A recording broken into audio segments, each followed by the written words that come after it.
attraverso i mezzi di informazione di social media. Noi dobbiamo impedire che questo si ripeta, perché l'Europa e il mondo intero sono ancora sotto attacco, come purtroppo anche a volte i nostri valori fondamentali sono offesi attraverso i social media.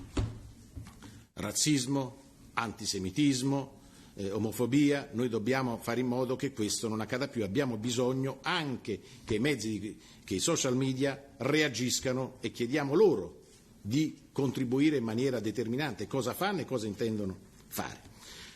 Ora, per passare al vivo del confronto con il signor Zuckerberg, darò prima la parola a lui perché possa illustrare ciò che è accaduto, ciò che intende fare in futuro e quali sono le scelte della sua azienda. Poi saranno i presidenti dei gruppi nell'ordine abituale, quindi il Presidente della Commissione per le Libertà Pubbliche e in ultima la signora Wikström che rappresenta i presidenti delle commissioni. Io credo che il tempo sarà per porre le domande per intervento di circa 3 minuti in modo da poter avere poi la risposta. Qualora ci fosse tempo possiamo anche vedere di fare qualche altra domanda. Ora do subito la parola al signor Zuckerberg perché possa illustrare la sua posizione e poi passeremo alle domande. Thank you very much. You have the floor. Thank you. President Tajani, honorable members of the European Parliament, it's good to be back in Europe. Thank you for inviting me here today for this important discussion. Now, Europeans make up a large and incredibly important part of our global community.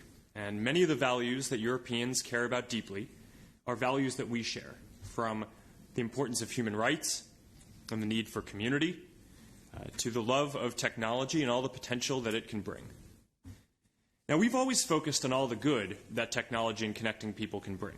And as Facebook has grown, it has helped give people everywhere around the world new tools to stay connected to the people they care about most. After the recent terrorist attacks in Berlin and Paris, London, and here in Brussels, tens of thousands of people have used our safety check tool to tell the people they love that they're safe. Refugees arriving in Europe are using Facebook to stay in touch with their loved ones back home and find new communities here. There are 18 million small businesses here in Europe that use Facebook today, mostly for free, almost half of whom say that they have hired more people as a result of their use of our tools. But it's also become clear over the last couple of years that we haven't done enough to prevent these tools from being used for harm as well. And that goes for fake news, foreign interference in elections, and developers misusing people's information. We didn't take a broad enough view of our responsibility, and that was a mistake, and I'm sorry for it. It's going to take time to work through all of the changes that we need to make here, but I'm committed to getting this right and to making the significant investments that are necessary to keep people safe. For example, we are doubling the number of people working on safety and security at our company to more than 20,000 by the end of this year. On top of the investments that we're making in other areas, I expect that these increased investments in security will significantly impact our profitability. But I want to be clear. Keeping people safe will always be more important than maximizing our profits. Now let me start by explaining the action we're taking to prevent what happened with Cambridge Analytica from happening again. Back in 2014, we changed our policies to more tightly restrict the information that apps could get and to proactively review all apps asking for more data. So now we're going to go even further than this. First, when you use an app, it's now only going to get limited access to your information, your name, your profile photo, and your email address, unless they've gone through a full review. So that's much less information than apps can get on mobile platforms today. Second, if you haven't used an app in 3 months, we're going to prevent that app from accessing your information until you authorize it again. Third, last month, we showed everyone on the top of their news feed a tool with a list of all the apps that they've used, as well as a simple way to remove permissions for any apps that they no longer want to access. Finally, we're investigating every single app that had access to a large amount of people's information before we locked down our platform in 2014. And where we have concerns, we're going to conduct an audit and suspend the app. And if we conclude that people's personal data was misused, we will ban the app and the developer completely and tell everyone who is affected. So far, we've investigated thousands of apps, and we've suspended more than 200. Now, as we work to protect people's information, we also need to give people more control. At the heart of Europe's new data protection law, the GDPR, are three important principles: control, transparency, and accountability. And we've always shared these values and given people the ability to control what information they share and who they share it with. And now, we're going even further to comply with these strong new rules. We're making the same controls and settings available to people who use Facebook around the world. In addition to GDPR, we're also working to give people important new controls. For example, in your web browser, you already have a simple way to clear your cookies and browsing history. So we're building a version of this for Facebook too, that we're calling Clear History. It will enable you to see the information we receive from websites and apps when you use them, and to clear this information from your account and turn off the ability to store it associated with your account going forward.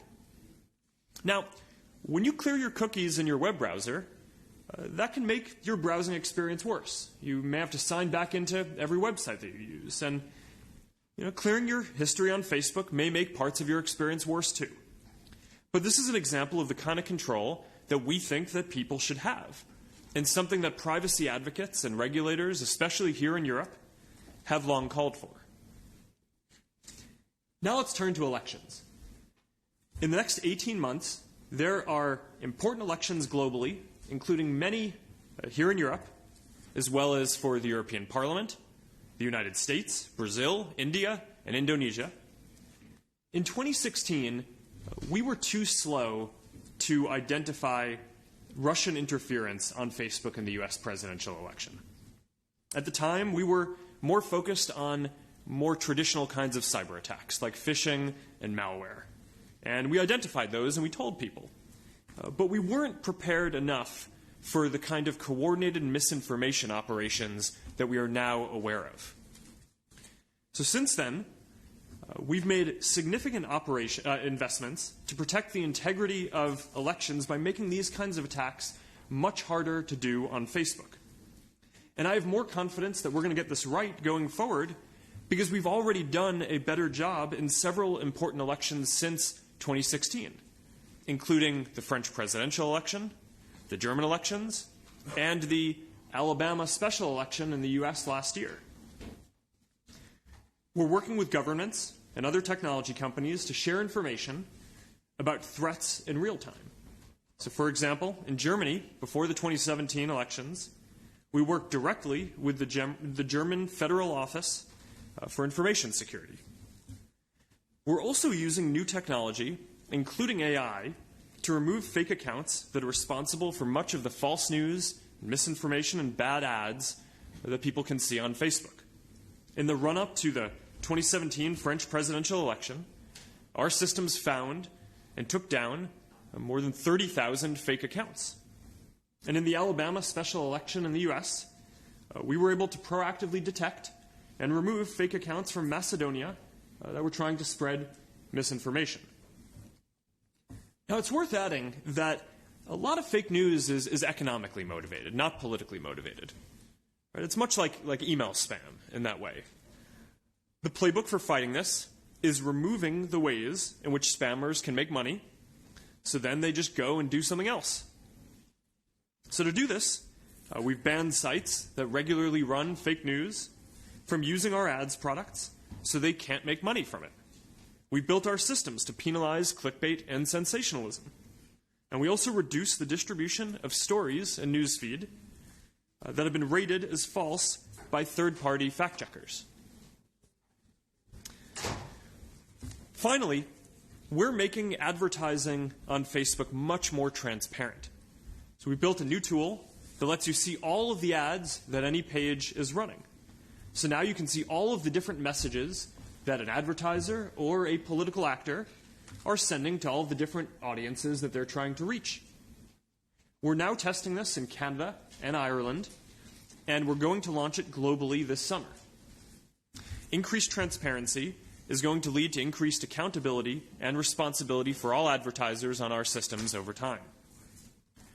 Now, security is not a problem that you can ever fully solve. We face sophisticated, well-funded adversaries who are constantly evolving. But we're committed to continuing to invest heavily and improving our techniques to make sure that we stay ahead. And we're going to keep building tools to help more people make their voices heard in the democratic process as well. In addition to working on election integrity, Facebook plays a positive role in elections around the world by helping leaders like all of you connect directly with voters. And our Get Out the Vote efforts have helped millions of people register around the world who may have not gone to the polls otherwise. I am determined to keep building tools that bring people together in meaningful new ways while we work to address our safety and security challenges as well. We're very committed to Europe. Almost 400 million people in Europe rely on our services to connect and communicate with their friends and the communities that matter most to them. Dublin is home to our European headquarters. London is home to our biggest engineering team outside of the United States. Paris is home to a big part of our artificial intelligence research. And we have data centers in Sweden and Ireland, and we're building a new one in Denmark that will come online in 2020. By the end of 2018, Facebook will employ 10,000 people across 12 European cities, up from 7,000 today. And we will continue to invest in Europe in the years ahead, including we've committed to providing 1 million people and small businesses with digital skills training by 2020. Now, my priority has always been our social mission of connecting people, helping people build communities, and working to bring the world closer together. And I believe deeply in what we're doing. And when we address these challenges, I know that we're going to look back and view helping people connect and giving more people a voice as a positive force, both here in Europe and around the world. So thank you for inviting me to the European Parliament today, and I am ready to take your questions, which I'm looking forward to hearing, and I'll answer together at the end. Thank you. The first speaker is Manfred Weber, Chair of the Group of the European People Party. You have the floor. Mr. Zuckerberg, welcome to the European Parliament, and I want to thank also our President Tajani for organizing this meeting. To apologize is a good thing, and it is absolutely needed. Consumers in Europe are worried, disappointed, concerned about what happened, and that's why it's great that you are here, you are present, you are showing respect toward the EU consumers. That is a good, positive signal. But you know that this is not enough, and you said this in your presentation. Now it's about acting. The implementation of the data protection rules, which will get into force this week, is an important step. It's good that you are implementing now the rules we are setting, and it's also good to hear for us as European lawmakers that they are using the European data protection rules for global standards. So that's good to know, and it's good to see. In this regard of this acting aspect, I have two very concrete questions, first of all. The first question is about when you recognized the scandal about Cambridge Analytica, you decided to stop the access of some of your business partners to the database of Facebook. You said this in your presentation also today. I want to ask you, why didn't you do it for all the business partners? So my first concrete question is Cambridge Analytica an isolated case, or would you say it's the top of the iceberg? So the concrete question is, can you guarantee to the Europeans that another scandal will not happen in 3, 6, or 9 months' time? A second point in regard to this question of acting is, and there I want to make a follow-up of the questions in Washington. Our colleagues did already a great job there. Senator Kamala Harris asked whether you personally made the decision in December 2015, when you became aware about the Cambridge Analytica data breach, to not notify your users. because that is, I think, an extremely important point. Transparency, that the people know what is happening with the data, is crucial for us as Europeans. So were you informed, and why no information to the users? That are the two questions I want to put on the table on the scandal itself. I think our LIBE colleagues will do a follow-up on this.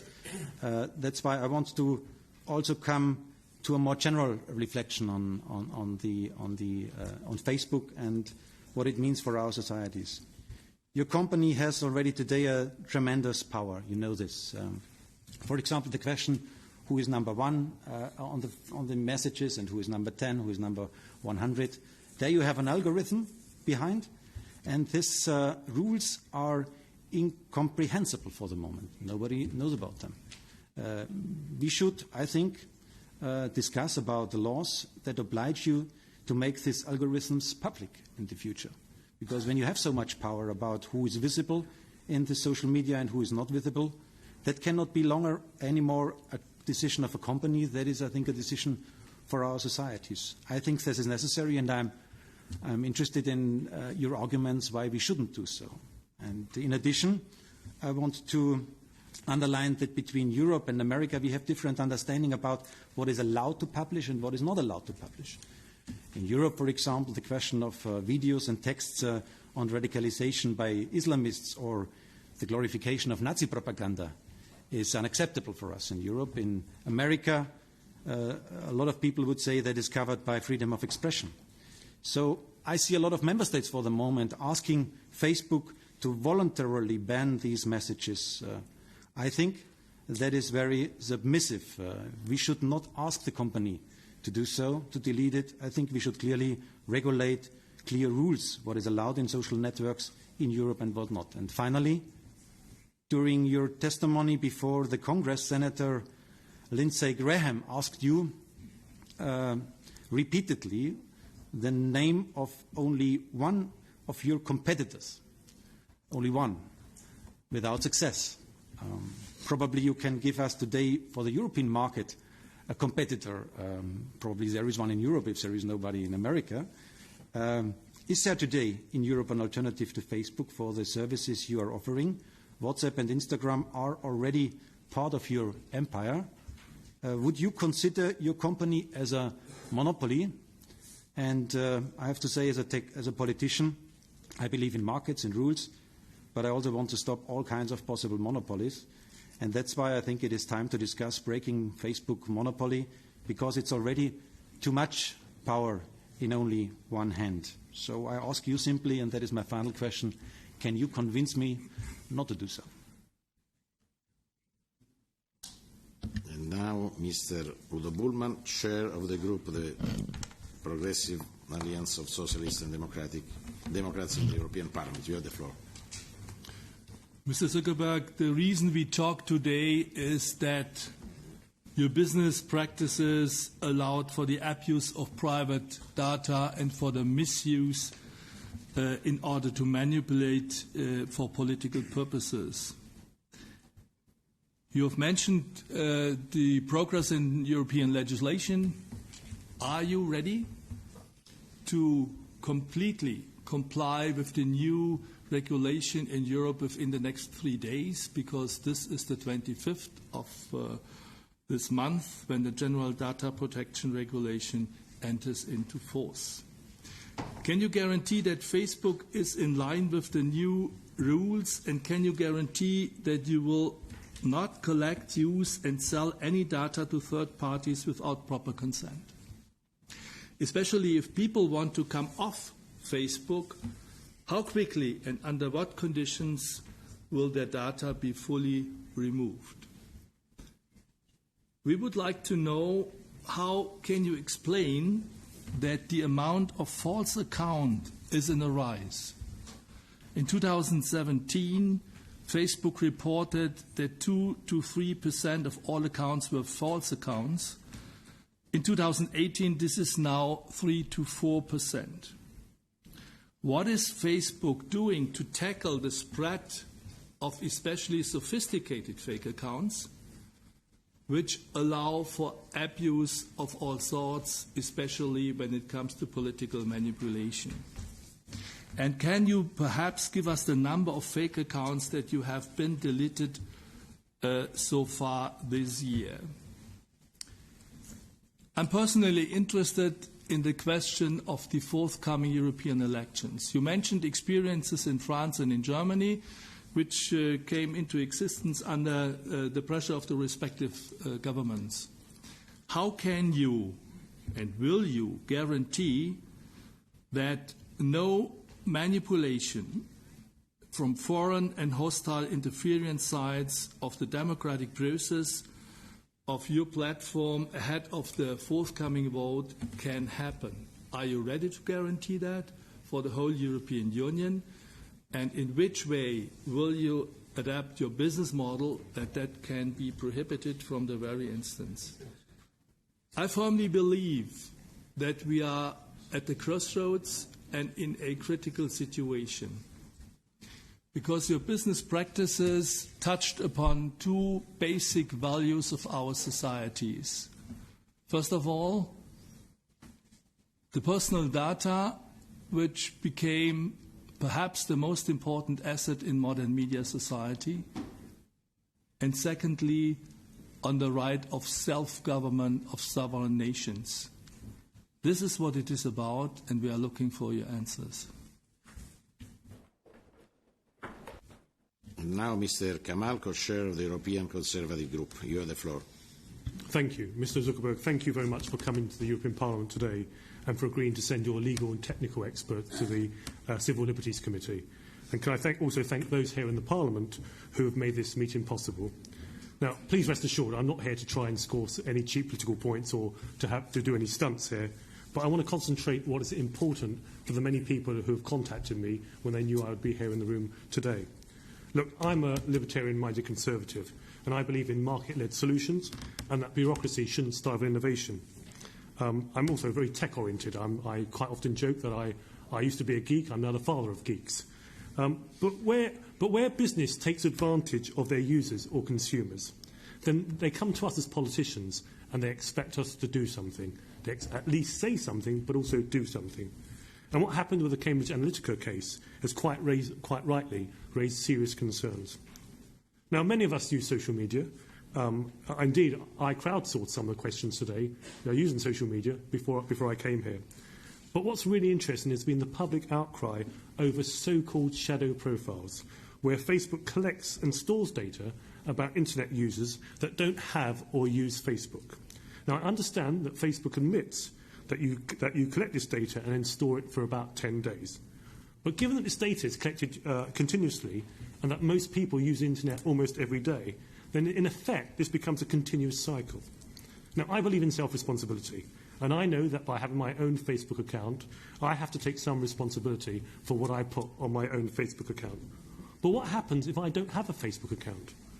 Is the only way of preventing Facebook collecting my data to avoid the internet altogether? Or is there another way? How can non-users stop Facebook collecting their data? And what do you do with the non-Facebook data? Do you commercialise it? And given you do that, is it morally acceptable, do you think, in your opinion, to collect non-Facebook users' data without them knowing what you do with it? And are they able, if I'm a non-Facebook user, am I able to see the data that you've collected on me? And if not, why not? Thank you. I look forward to your answers. And now, Mr. Giverhofstadt, the chair of the group. Mr. Giverhofstadt, the chair of the group of the Alliance of the Liberals and Democrats in Europe. You have the floor. Thank you, President. First of all, my apologies. I came in the middle of your explanation, but I was saved by Facebook Live. So I followed you on Facebook Live, and that was my rescue today because of strikes in Paris. So I have to tell you, Mr. Zuckerberg, you remember me, in fact, a protagonist of a book. Maybe you know that book, and the name of the protagonist, Mr. Calden. Calden is the protagonist in a book of Dave Eggert, as you know, The Circle. And in that book, it's about a big data company who is out of control. Not even the owner has control on it. And that data is used in elections.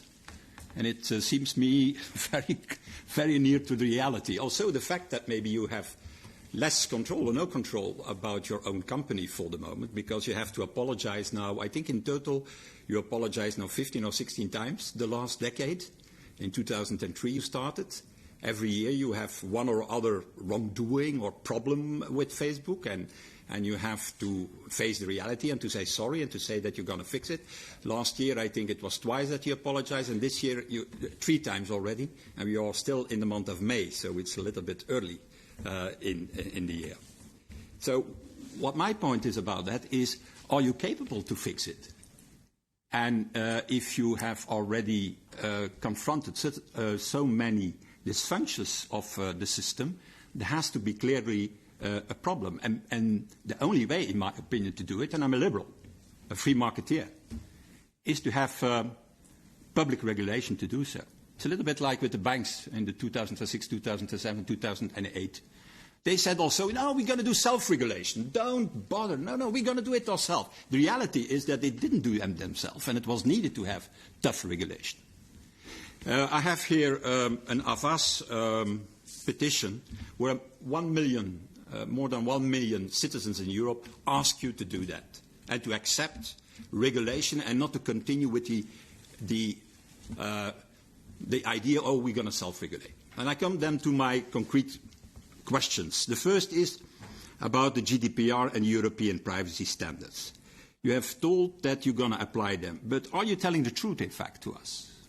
Are you telling the truth? Because since the outbreak of Cambridge Analytica, you have massively transferred European data of non-European citizens out from Europe, away from the European service to service otherwise in Europe. I have to tell you, that's against the regulation, against GDPR, and against the existing directive in Europe, 95/46, who is still applicable. And the same that what Mr. Kamal is saying is happening, in fact, with European non-Facebook users who are, in fact, collected by you. And that's also against illegal in Europe, against the regulation. The second point is Article 82 of the GDPR. You have to know, Article 82 gives the possibility of compensation if there is a problem, if Facebook users were abused. May I ask you, have you an idea, will you compensate the European Facebook users as foreseen in Article 82 of GDPR? Concrete question. And what will be the amount that you will give them? Maybe the value that they have with their profile. My value, I have examined it. My value as Facebook user is $186. I thought it was more, but maybe my wife thinks it's less. And it could be less. So my opponents think it's less. But maybe it's a good basis. What their value is as profile could be the compensation that you give to these people based on a regulation. And my third point is about, Mr. Weber said it already, and I think he's right. You cannot convince him, because it's nonsense, naturally. You have given the example of Twitter. You have given the example, I think, also of Google, as some of your competitors. But it's like somebody who has a monopoly in making cars is saying, look, I have a monopoly making cars, but there is no problem. You can take a plane. You can take a train. You can even take your bike. So I have no monopoly. So there is a problem there, and I have 2 specific questions there. Could you or would you cooperate with the European antitrust authorities to examine it and to open your books so that we can see if yes or no there is a monopoly? And secondly, if you have to split off, for example, Facebook Messenger, to give you an example, and WhatsApp, and to keep then Instagram, should that be a good deal for you that you could accept? So finally, as my last point is on a more personal note, I really think we have a big problem here. And it's not solved by saying we're going to fix it ourselves. And you have to ask yourself how you will be remembered. As one of the 3 big internet giants, together with Steve Jobs, I should say, and Bill Gates, who have enriched our world and our societies. Or on the other hand, in fact, a genius who created a digital monster that is destroying our democracies and our societies for the moment. That's a question that you have to put for yourself. Okay, thank you. And now Mr. Lamberts, co-chair of the group of the Greens. You have the floor. Yes, Mr. Zuckerberg, welcome. I'll be straight. I have 6 binary questions. I gave copy to Mr. Kaplan. First of them, will Facebook commit to systematically and publicly release data on all politically relevant advertising in all electoral campaigns or referendum campaigns, such as Brexit, or the campaign we have now in Ireland on abortion, including the amounts, their sources, and their targets? Yes or no? Will Facebook develop a mode of operation that allows Facebook users to completely opt out of targeted advertising? Yes or no? Referring to the figures that Udo Bullmann quoted on fake accounts, will Facebook commit to, 1, eradicate all remaining fake accounts by the end of the quarter, and B, systematically prevent the creation of new ones moving forward? 4th question, does Facebook provide media or curated content, or, on the contrary, is Facebook a neutral platform? Here you have to choose one of the 2 options.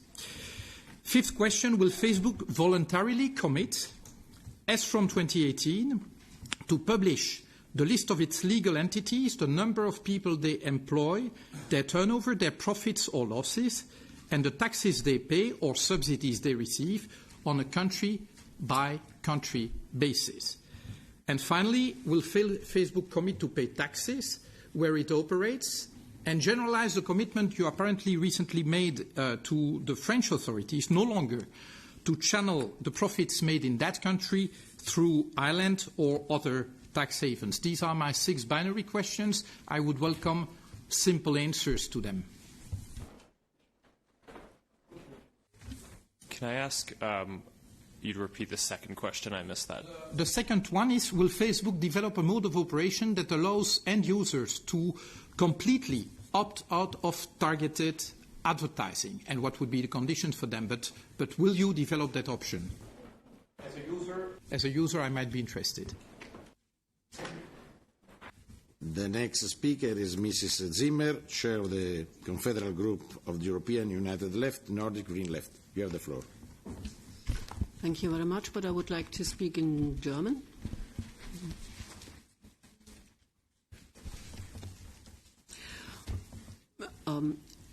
Herr Zuckerberg, dieses Meeting ist jetzt zustande gekommen und ich würde Sie gerne als erstes fragen wollen, warum Sie eigentlich kein öffentliches Meeting zulassen wollten.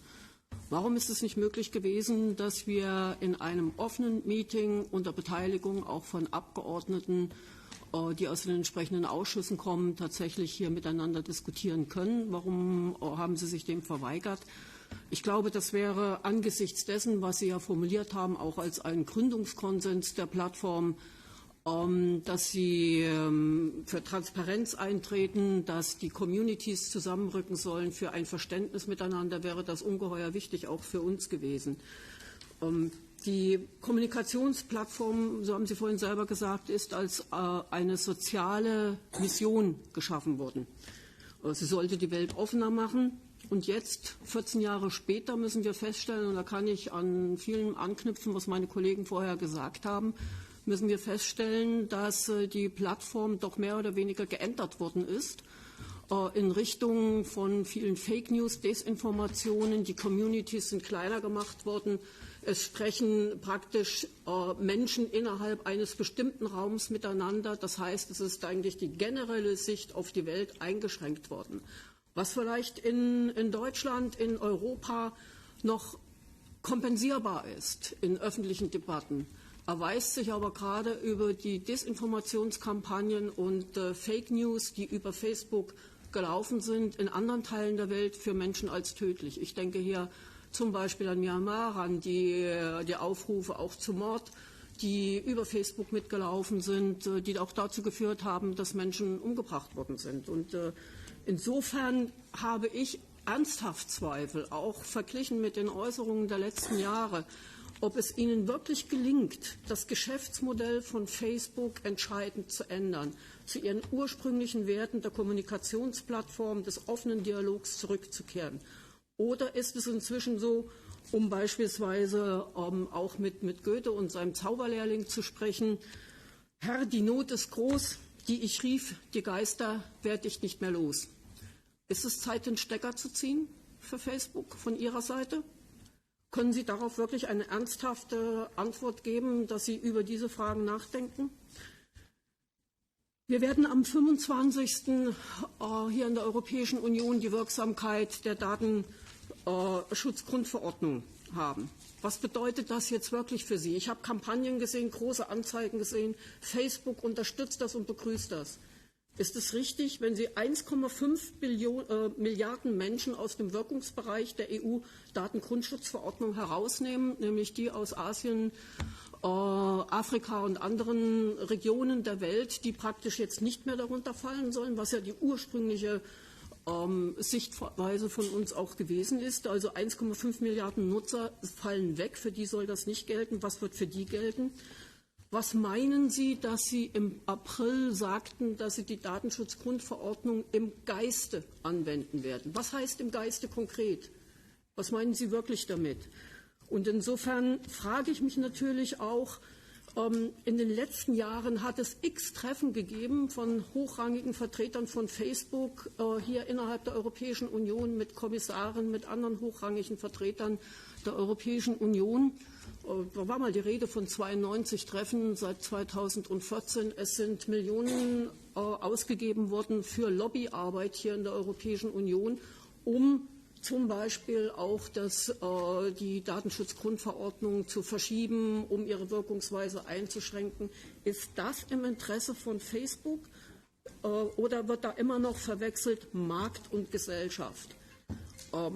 Bitte antworten Sie darauf. Und dann habe ich noch eine letzte Frage. Kann vielleicht sein, die ist für einige unbedeutend, für mich ist es wichtig. Irgendwann ist Facebook mal gegründet worden als Hot or Not Plattform für Studentinnen, die praktisch bewertet worden sind nach ihrem Äußeren, nach ihrem Auftreten und Ähnlichem. Das ist zwar lange her, aber ich möchte wirklich wissen, was hat Facebook in seiner eigenen Philosophie inzwischen aufgenommen und setzt es um gegen Gewalt gegen Frauen, gegen Diffamierung von Frauen, Sexismus und anderen Dingen vorzugehen. Onorevole Zimmer, solo per sua informazione e per chiarezza, il signor Zuckerberg è stato invitato a partecipare alla conferenza dei Presidenti, non si è mai rifiutato di partecipare a altri incontri, ha avuto solo questo invito. La ulteriore richiesta che gli ho fatto dopo che lui aveva accettato di partecipare è quello di accettare che la riunione fosse trasmessa in streaming e ha risposto sì. Questo lei sa quanto sono stato io critico nei confronti di Facebook, ma per correttezza devo dire qual è la verità. Ora la parola all'onorevole Farage, Chair of the European Freedom and Direct Democracy Group. You have the floor. Thank you. Well, Mr. Zuckerberg, as the largest user of Facebook in all the European institutions in terms of followers. Okay, I'll start again. Mr. Zuckerberg, I'm the largest user of Facebook in all the EU institutions in terms of followers, in terms of engagement, so I'm your best client here in the room. I've no idea of the value of that, but I'm pleased to see you, as I hope you are me. The one slight problem I have, and I'm watching very carefully the testimony that you gave on Capitol Hill. Time and again, people asked you, is this genuinely a neutral political platform? And you come up with the same line again and again. It's well crafted. You say that Facebook is a platform for all ideas. Now, historically, of course, it's true that through Facebook and other forms of social media, there is no way that Brexit or Trump or the Italian elections could ever possibly have happened. It was social media that allowed people to get round the back of mainstream media. Now, perhaps you're horrified by this creation of yours and what it's led to. I don't know. But what is absolutely true is that since January of this year, you've changed your modus operandi, you've changed your algorithms, and it has led directly to a very substantial drop in views and engagements for those that have got right of centre political opinions. The facts are very clear. Just look at President Trump's numbers on a much smaller scale. Look at mine. Look at thousands of other conservative commentators. And on average, we're down about 25% over the course of this year. And, you know, that's happening on a platform for all ideas. I'm not talking here, Mr. Zuckerberg, about extremism. I'm not talking about encouraging violence.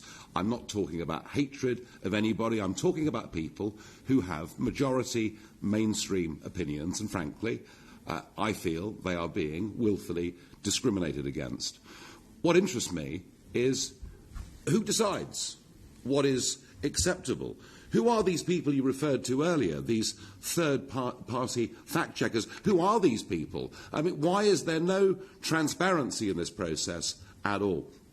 I'm not generally somebody that calls for legislation on the international stage, but I'm beginning to wonder whether we need a social media bill of rights to basically protect free speech. And I'm asking you today very, very clearly that would you accept that today Facebook is not a platform for all ideas that is operated impartially?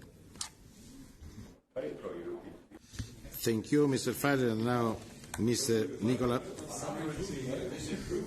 We don't have a lot of time, please. Now the next speaker is Mr. Nicolas Bay, co-chair of the European Nation and Freedom Group. Monsieur Zuckerberg, la protection des données est évidemment un enjeu majeur pour nos concitoyens et cela vient d'être d'ailleurs très largement abordé par les orateurs précédents. Mais plus crucial encore est le respect des libertés fondamentales. Votre réseau social jouit désormais d'une position de quasi-monopole dans de nombreuses régions du monde, créant ainsi une forme de dépendance chez les internautes. Facebook est une agora numérique, une plateforme d'échange et d'interconnexion. La liberté d'expression y conditionne la liberté d'information. Ainsi, la suppression d'une page Facebook est aujourd'hui aussi lourde de conséquences que, par exemple, l'interdiction d'une publication telle qu'un journal. Monsieur Zuckerberg, vous avez évoqué il y a quelques instants vos décisions récentes de supprimer un certain nombre de faux comptes. Je voudrais, quant à moi, vous parler des récents vrais comptes qui ont été bloqués. Ce mois-ci, les pages Facebook du mouvement français Génération Identitaire ont été brusquement supprimées alors qu'il a mené une action certes spectaculaire mais parfaitement légale et pacifique concernant les problèmes migratoires. Ces pages cumulaient pourtant plus de 200 000 abonnés. Il s'agit là d'une dérive très inquiétante, de nature totalitaire, quoi qu'on pense d'ailleurs du mouvement en question. En effet, empêcher la consultation de pages d'organisations légales, c'est priver vos utilisateurs d'un accès libre à la pluralité des opinions qui s'expriment dans nos sociétés. Un peu comme si un opérateur téléphonique décrétait du jour au lendemain qu'il résiliait l'abonnement des clients dont il ne partage pas les options politiques. Dominique Régnier, qui est un politologue français d'une sensibilité différente de la mienne, a d'ailleurs vu dans cette censure, je cite, un processus de privatisation de nos libertés publiques en dehors de tout contrôle juridictionnel ou parlementaire. Plus généralement, il est inacceptable que les GAFA tentent d'imposer une sorte de souveraineté privée visant à concurrencer et même, il faut bien le dire, à défier les États-nations. Monsieur Zuckerberg, votre responsabilité devant les milliards d'utilisateurs de votre plateforme, elle est immense. Alors, deux questions. Considérez-vous que la censure arbitraire pratiquée par Facebook est compatible avec les principes fondamentaux de nos démocraties? Et par quels critères de droit justifiez-vous la décision unilatérale de supprimer des pages Facebook et par là même les opinions légitimes qu'elles portent? Et j'ajouterai, si vous me permettez, une troisième question très rapide. La chasse aux fake news est très à la mode et vous l'avez évoqué tout à l'heure. Mais n'est-elle pas devenue un nouveau prétexte pour restreindre encore davantage les libertés d'expression et d'opinion? We have other four speakers. Please, we need to respect the timing. The first is Mrs. Dodds, non-attached members. You have the floor. Thank you, Mr. President, and thank you, Mr. Zuckerberg, for appearing here today. I am a member of this Parliament from Northern Ireland in the United Kingdom. And while many of my colleagues here today have focused on elections and the issues of Facebook and public policy, I want to take you in a slightly different direction in my question today.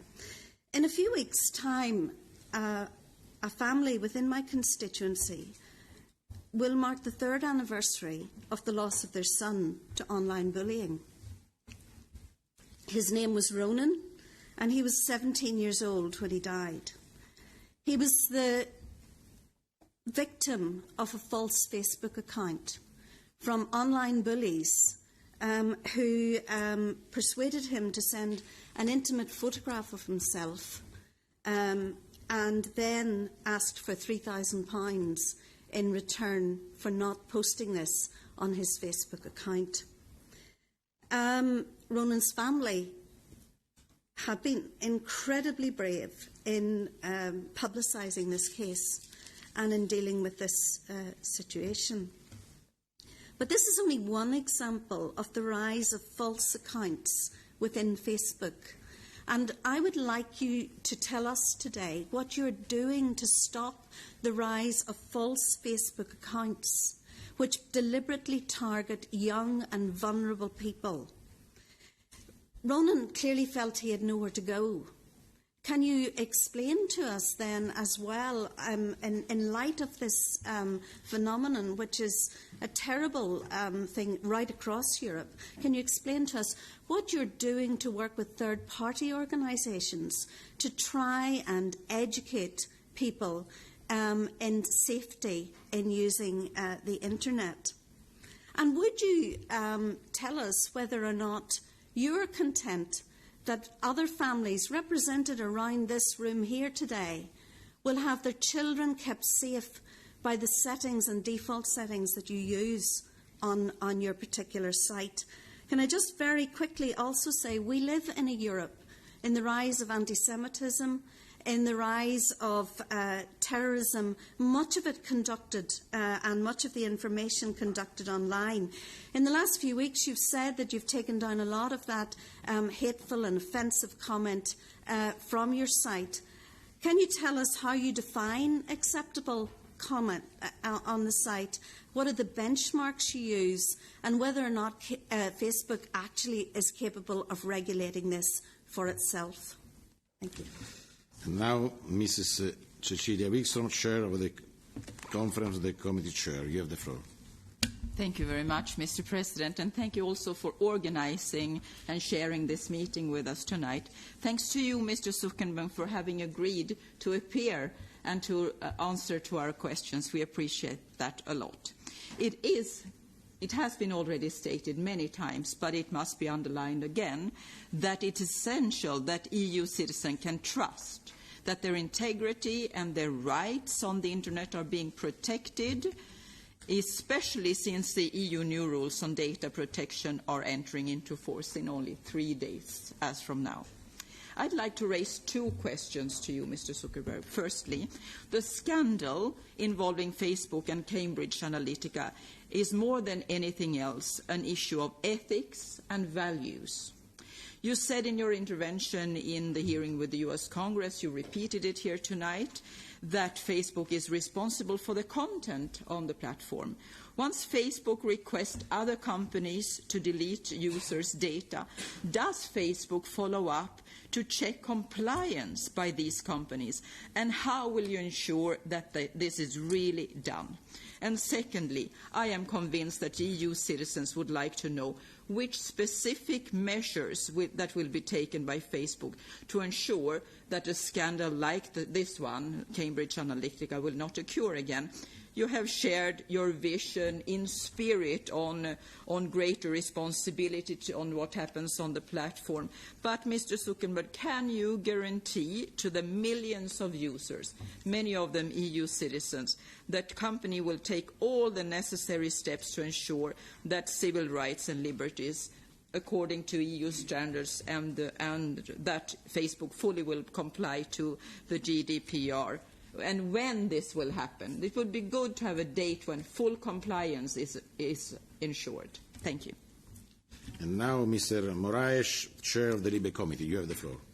Thank you very much, President. Thank you, Mr. Zuckerberg, for being here. And we hope that our committee will examine further with Facebook executives and so on in depth. And this is for people who are watching this web stream and want a more in-depth investigation. I think Mr Farage slightly characteristically talked about how prolific he was on Facebook. I may be the most modest user of Facebook in the room, but our committee is not modest in any way. We are celebrating this week GDPR, but I do want to mention that GDPR, in my view, and we have the rapporteur here, is not something that will impact entirely on your business model, and I think you know this. E-privacy is essential also. And there's a reason I mention e-privacy is because there is a regulatory framework here. And I want to mention something very obvious. You're not in the congressional hearing, you've come to the European Union. And there's a big difference. And the difference mentioned by some of my colleagues I want to make very explicit. And that is that we are here in terms of regulation, and the United States is here. And this gap is very obvious. It's obvious in our adequacy agreements. It's obvious in the day-to-day transactions we have between the continents. But for you, it is a real detailed question of how you will comply. Now, I know that you will say, of course, we're going to comply with GDPR, but it is a much bigger task than I think people are estimating, and no doubt the rapporteur will say something about that in a moment. Now, in your introduction, you spoke, I think, quite eloquently about what you thought was one of the key points, which was the app question. And I think you mentioned it because it is really the critical point. What I wanted to ask, and colleagues are talking about crowdsourcing questions, the question I've been asked by individuals, journalists and others, is whether the question of protection of privacy and the rules on Facebook apps, which you were asked in Congress, is actually the tip of the iceberg, or is there a bigger iceberg? Now, you're addressing this because it's important. So I really do need to repeat this because specifically, given that Facebook was forced to review the apps authorised on the platform, I'll be quick, President, I promise. This is the problem about going last, of course. Following this, the Cambridge Analytica scandal, and now that I think you've blocked around 200 of these apps since the congressional hearings, you've come here having blocked 200 of them. I mean, isn't this, first of all, a clear signal that Facebook failed to protect the privacy of its users? We have 252 million, I think, in the European Union. That's more than in the United States. And it gives us the question of that you should really provide us with the detailed measures, and you have some of these, that Facebook will implement to ensure a thorough analysis of apps that are allowed on Facebook. And really, why did you not inform users of these problems to enable them to take measures to protect their data? And President, if you just allow me, the bottom line for you, I think, and for Facebook, is we need to know in Europe the true scale of the violations of users' data by third-party apps. We need to get an estimate of this. And we need to know what it means to commit to GDPR. If I just give you one example, the GDPR gives individuals a right to access and verify all the data a company holds on them. And that includes not just their profiles mentioned by another colleague, but also the marketing profiles, data that was not disclosed by the user but interpreted from his or her behaviour. Are you really going to give users full access to their marketing profiles? Are you going to do or complete all of the steps in GDPR, never mind e-privacy?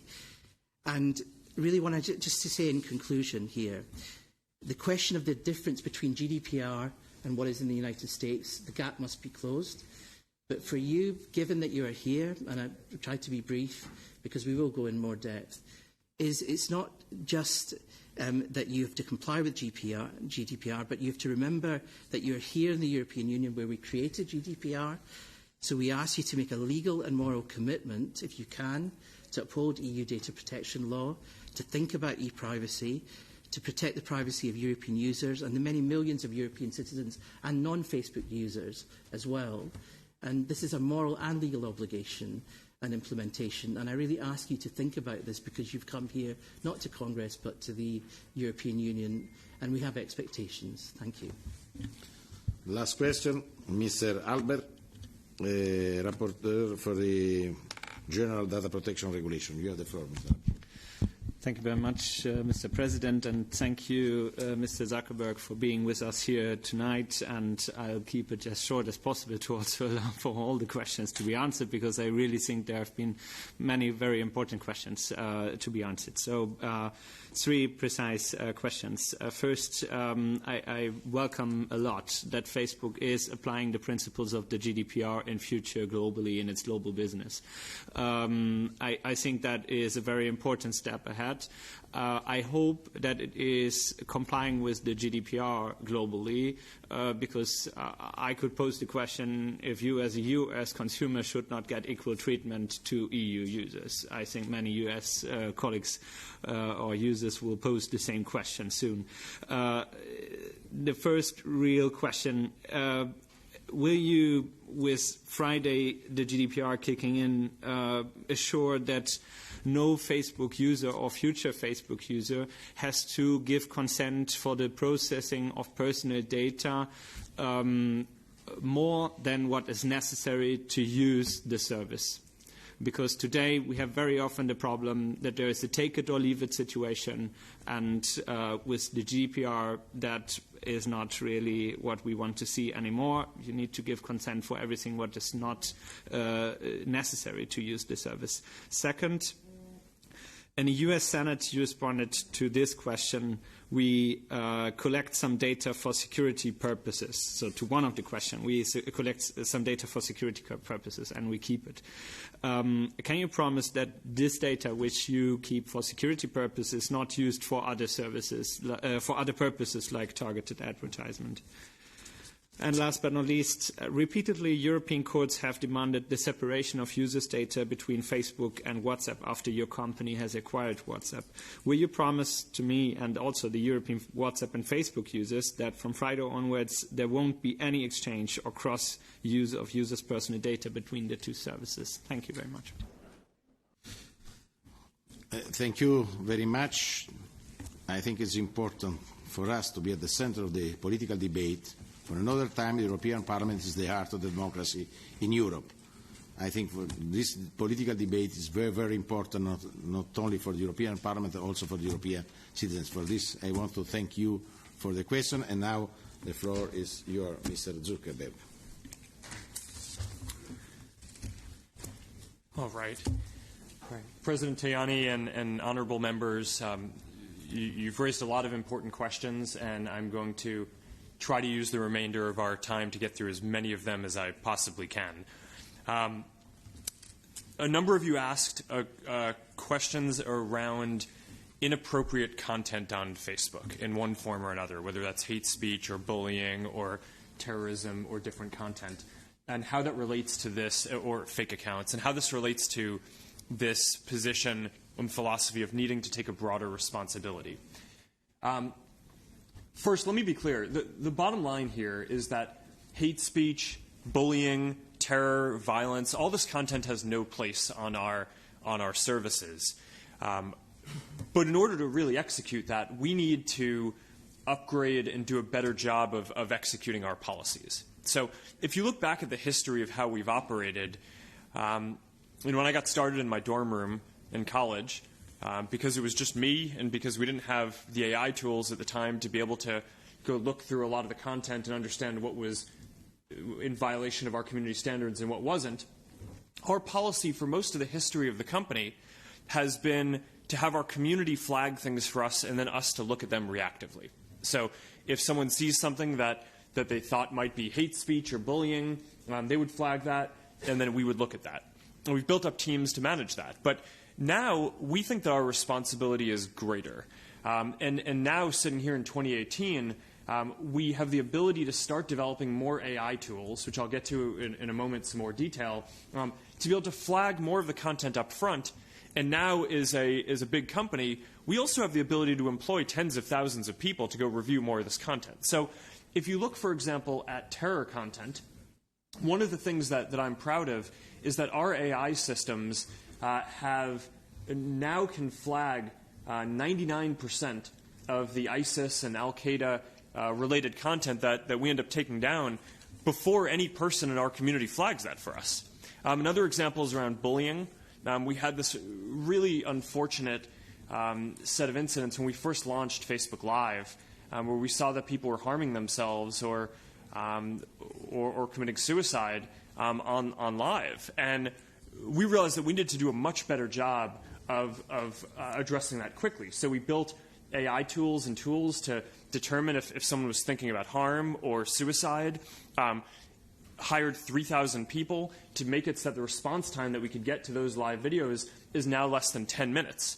And that has been one area where we've been able to significantly improve. But we're basically going through each of these areas, starting from the areas that are the most sensitive and have the highest risk of harm: terror, bullying, self-harm, election integrity, which is obviously extremely important, are prioritizing them first. But our goal over the coming years is going to get to developing the AI systems and hiring the staff necessary to be able to proactively review more of the content as it's coming into the system. We'll never be perfect on this. Our adversaries, especially on the election side, people who are trying to interfere, will have access to some of the same AI tools that we will. So it's an arms race, and we'll need to constantly be working to stay ahead.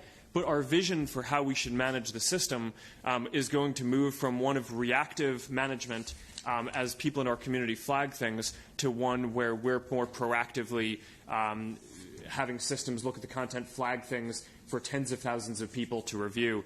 And we're already making significant progress in doing that. Now, a number of you mentioned specifically issues around fake news. So I want to talk a little bit about our roadmap for addressing this, because the bottom line here is that nobody on Facebook or off Facebook wants fake news, right? No one will sit here and say that they want the information that they see to be false. So, we've broken down the problem, and we think that there are three main sources of content that are problematic here.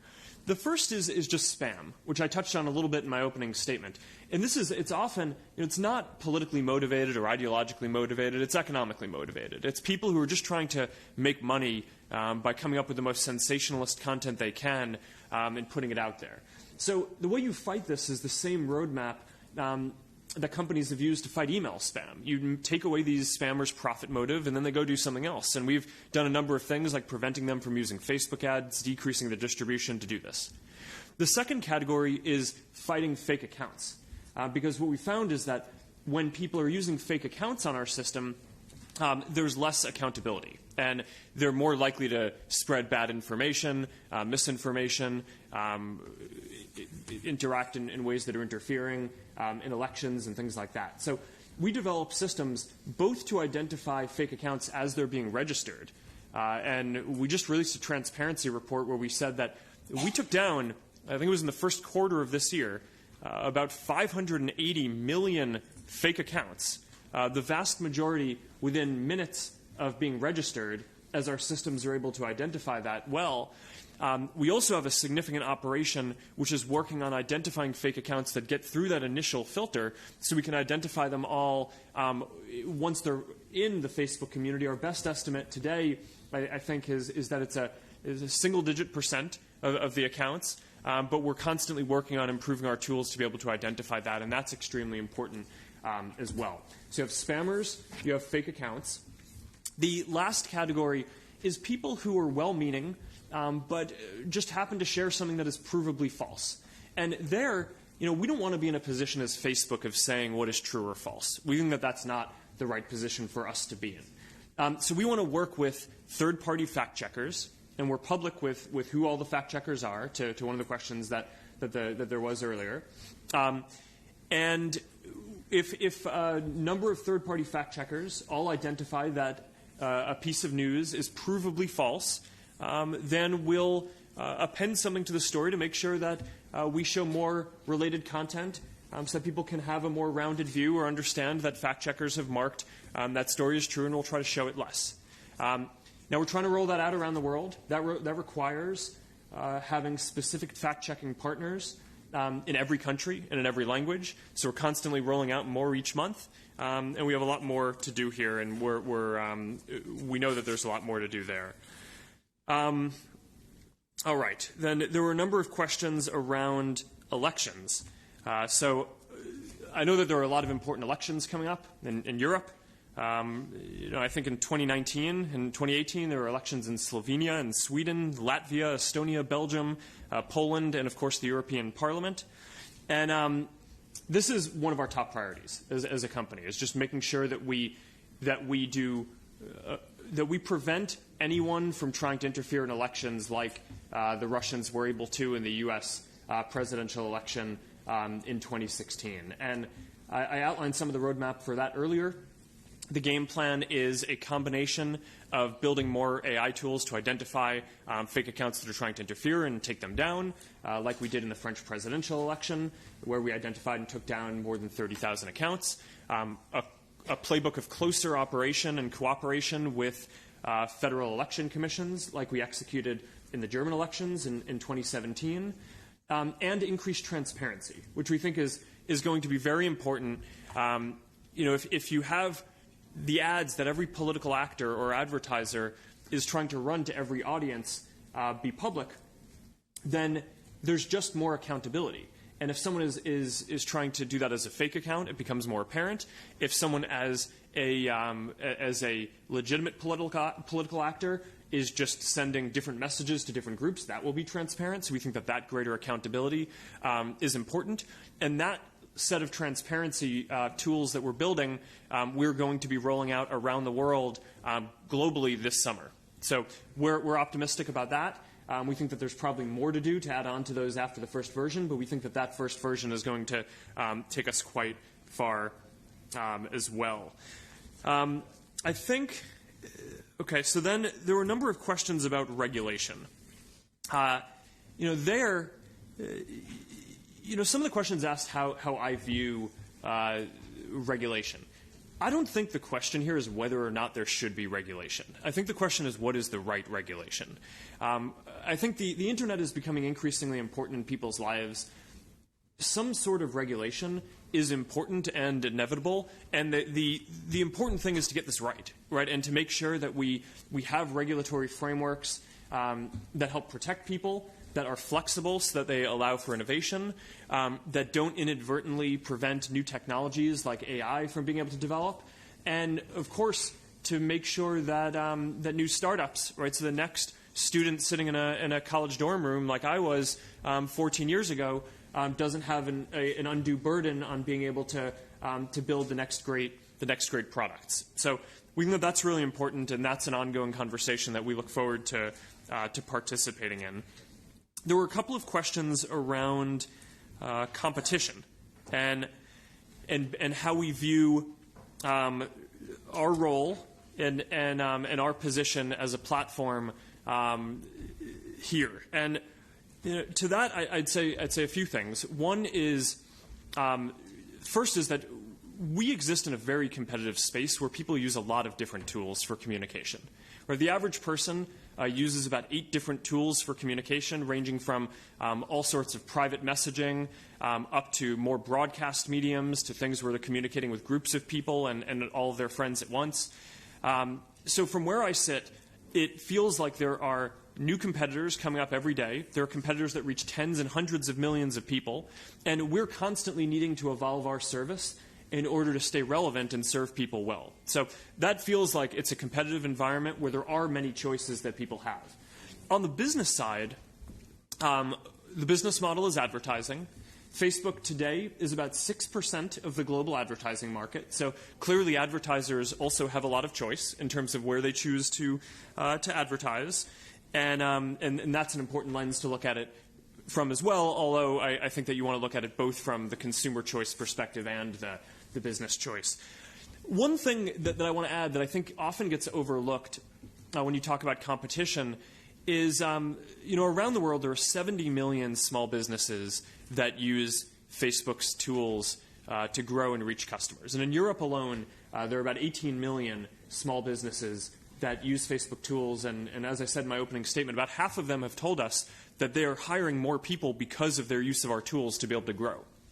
So I think it's important not to lose track of, when you're thinking about competition, that there's the element in the internet space and in the advertising space, but there's also the extremely pro-competitive effect of enabling all these small businesses to now have access to the same kinds of marketing and advertising tools and be able to reach customers in sophisticated technological ways that previously only large businesses had the means to do. And that's something that we're very proud of, that we can provide as something that levels the playing field.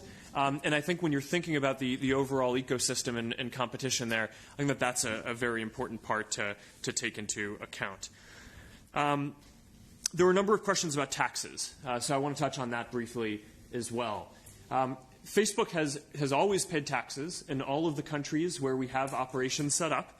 We pay all taxes required by law, and we invest heavily in Europe.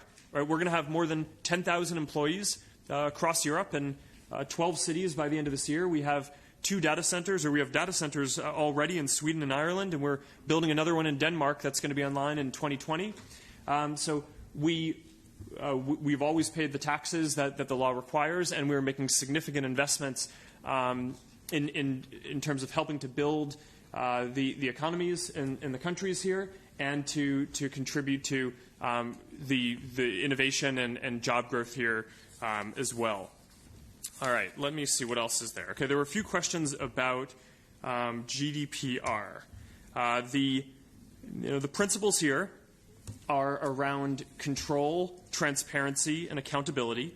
The idea, a number of you asked when we expect to be fully compliant with GDPR regulations.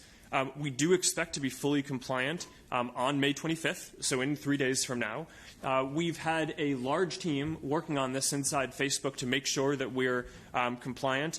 And one of the things that we've wanted to make sure in rolling this out is, because one of the things that the law requires here in Europe is that someone has to go through these extensive flows before they can use the service starting on May 25th.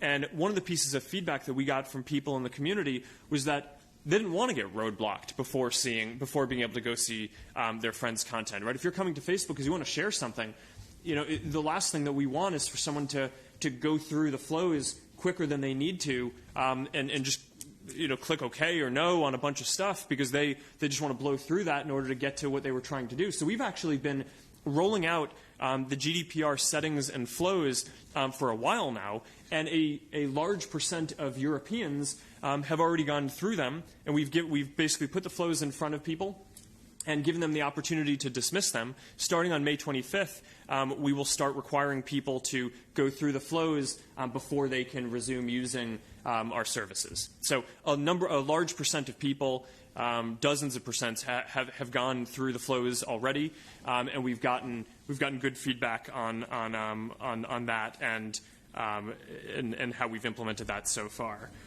Let me see if there's anything else that is important to touch on. There were a couple of questions about political bias that I want to touch on because I think that this is a very important topic.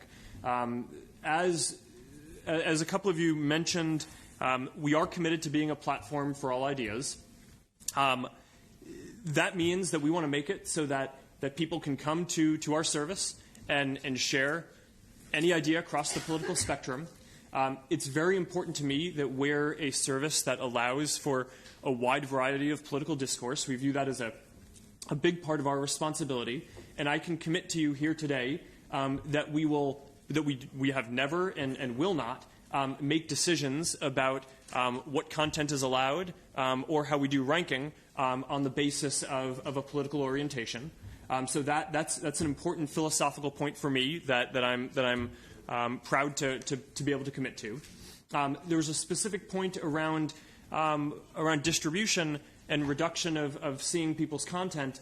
And on that, what I'd just say is we've made a number of changes this year to make sure that we're showing people's friends and family and community content more than public content in general.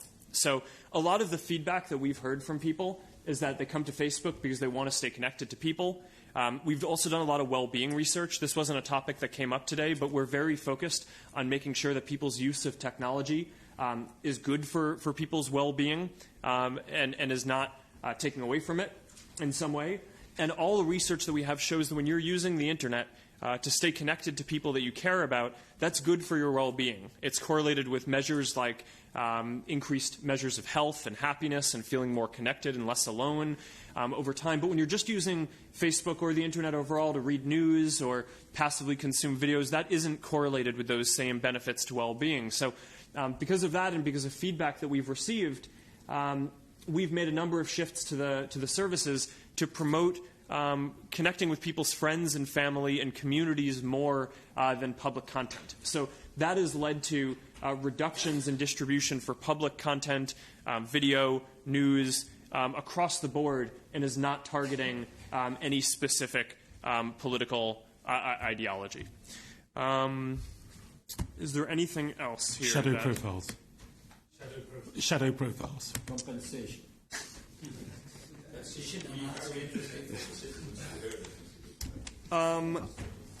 Sure. So to your question, for the content that websites and apps send us, we think it's very important that people have the ability to clear this. So we just launched or just announced that we're building and will soon launch this clear history feature that allows you to clear all basic browsing history data. To your point about earlier around how do we separate out the security data? It's very important that we don't have people who aren't Facebook users coming to our service and trying to scrape the public data that's available. So one of the ways that we do that is people use our service, and even if they're not signed in, we need to understand how they're using the service to prevent bad activity. And that's a big theme of today has been around making sure that we can do a better job of governing the system, keeping bad content out. One of the ways that we do that is by understanding how people are using the system. But if you're not a Facebook user, how do you stop that data being transferred? On a security side, we think it's important to keep it to protect people in our community. Were there any other themes that we want to get through? I mean, there's what's about how you make sure that Cambridge Analytica wouldn't happen again. Right, that's good. So there were a number of questions around whether Cambridge Analytica was the tip of the iceberg, or whether we expect there to be more apps that have misused data. On this, the good news with Cambridge Analytica is that the changes that we made back in 2014 would prevent a new app like Cambridge Analytica wasn't an app. It was an app developer who used the platform and then sold the data to Cambridge Analytica, which is a whole other thing. But it wouldn't be possible for an app developer to get access to that level of data since after our 2014 platform changes went into effect. But because there were a lot of different apps that were using the system before 2014 and before the changes went into effect in 2015, we think it's important now to go back and investigate every single app that had access to a large amount of people's personal data before we lock down the platform. So that's what we're in the process of doing. We've already investigated thousands of apps, and as I said earlier, we've taken down more than 200. There are many thousands more that we need to investigate. This is going to take many months. I do anticipate that there are going to be other apps that we find that we're going to want to take down, and this is why we're going now and doing this full investigation. This is part of our shift towards not just trying to manage the system reactively we've always had the ability for people in our community to flag apps that they thought were bad actors to us, and then we would look at them. We've had the ability to, and we've done audits of apps in the past. We've had a content review and app review team. But now what we're doing is taking a much more proactive approach. So rather than waiting for people in the community to flag for us that there may be issues, we are going through and investigating ourselves up front all the different apps that had access to a large amount of information. We were upfront reviewing every app that asks for access to additional people's information. And anywhere where we see any concerns, we're going to bring in third-party auditors to conduct a full audit to determine if there was any misuse of people's personal information. And if there was, we will ban those apps and tell everyone who is affected. I want to be sensitive to time because we are 15 minutes over the scheduled meeting. I think that I realize that there were a lot of specific questions that I didn't get to specifically answer, but going around and hearing the themes of what people were are concerned about and had questions about, I think I was able to address the high-level areas in each, and I'll make sure that we follow up with each of you afterwards to make sure that your specific questions get addressed. And we're going to have someone come to do a full hearing soon to answer more of the technical questions as well. So thank you again for inviting me and for having me. I think there was one question raised by Guy Verhofstadt, and that's linked to my question, and that's the separation of different services. And I think it's a very important question in this round, the market power of Facebook, and the question if you cross-use, for example, data between Facebook and WhatsApp. So it would be good if you say at least one word to that.